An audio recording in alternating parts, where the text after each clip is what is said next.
Olá, você do canal Cavucando, como é que vai? Tudo bem?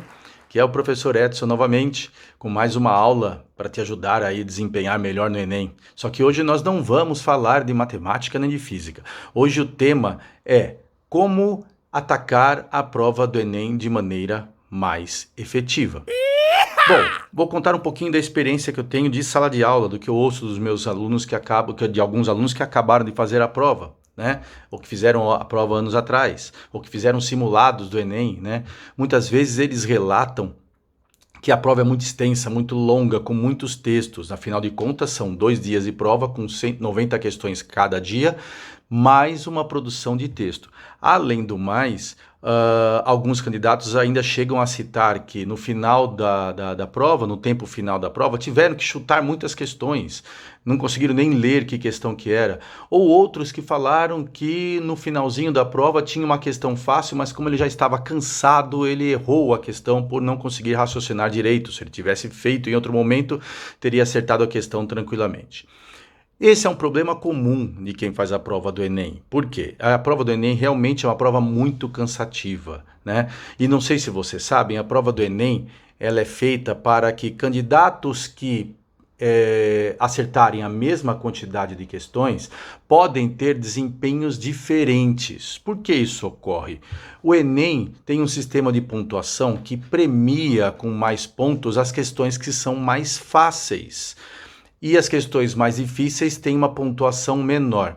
O intuito disso é fazer com que o Enem, fazer com que essa avaliação não pontue aquele candidato que chuta as questões. Quem chutou e acertou não deve ganhar a mesma pontuação de quem fez a questão e acertou, né? A única maneira deles fazerem isso é: vamos dar mais pontos para as questões fáceis, porque nas questões fáceis a chance do candidato ter feito a questão é maior, e vamos dar menos pontos para as questões mais difíceis, porque nas questões mais difíceis a chance de um candidato ter chutado e acertado é maior, tá?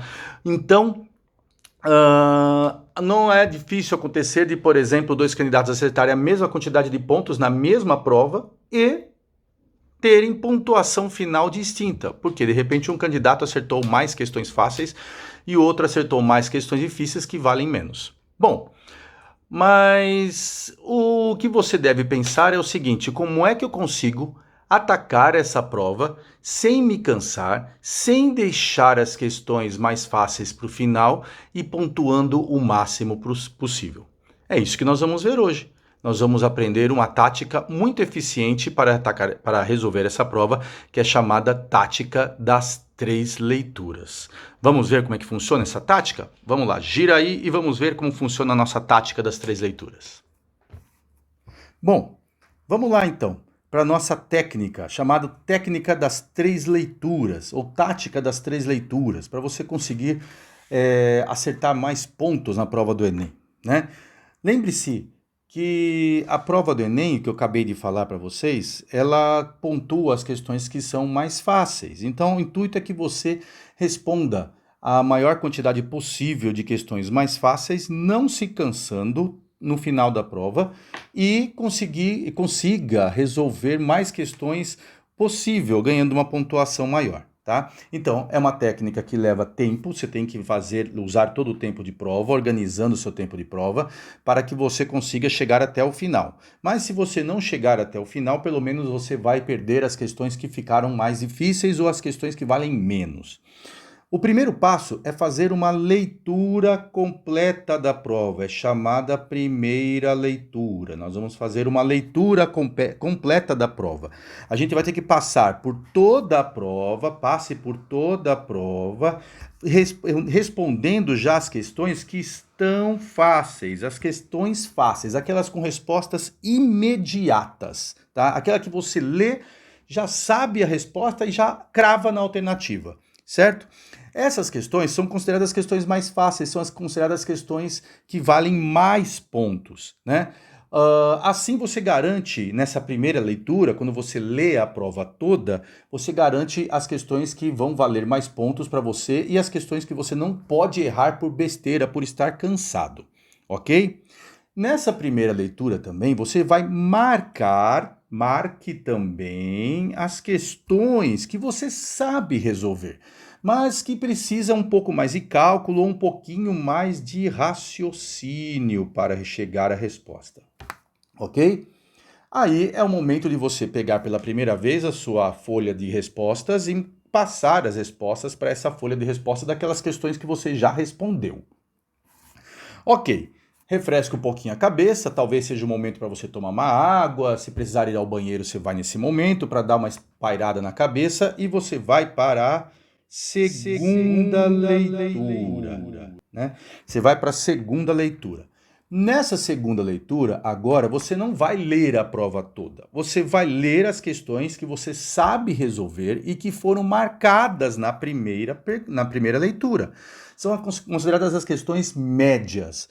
Aquelas que você marcou na primeira leitura, como eu sei, mas precisa de um pouco mais de cálculo, você vai resolver agora, certo? Então aqui você talvez leve mais tempo, é o momento que você vai mais levar tempo da prova, porque você vai se debruçar sobre a questão e vai começar a resolver, ok?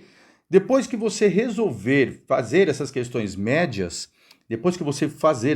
médias, aí novamente, dá uma espairada, pega a sua folha de resposta, já marca as questões, você já vai estar cansado, você vai para a terceira parte da prova, que é a terceira leitura, que são as questões mais difíceis, ou seja, aquelas que você provavelmente não sabe ou requer um cálculo muito grande, que você talvez não tenha ideia nem do que se trata a questão. Espero que isso não aconteça, mas, né?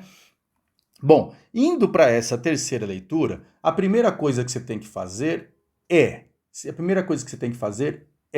você vai tentar resolver as questões ou responder as questões sempre de olho nas alternativas que são absurdas. Você vai tentar eliminar o máximo possível das alternativas para fazer um chute de classe e assim a sua chance de erro diminuir.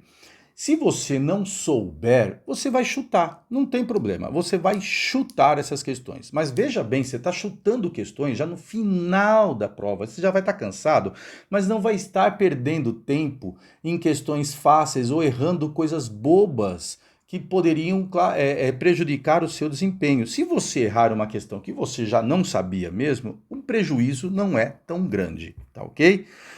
Lembre-se o seguinte também. No dia que tem redação, no dia que tem a produção de texto, procure fazer a produção de texto logo no início da avaliação. Você já vai direto para os temas geradores e leia os textos que são auxiliares a essa produção de texto e monte a sua produção naquele momento. Se você não tiver ideia do que escrever, aí você pode deixar ele para o final ou entre a primeira e a segunda leitura, mas nunca deixe a produção de texto para os minutos finais, porque corre-se o risco de você não conseguir terminar de escrever, tá ok?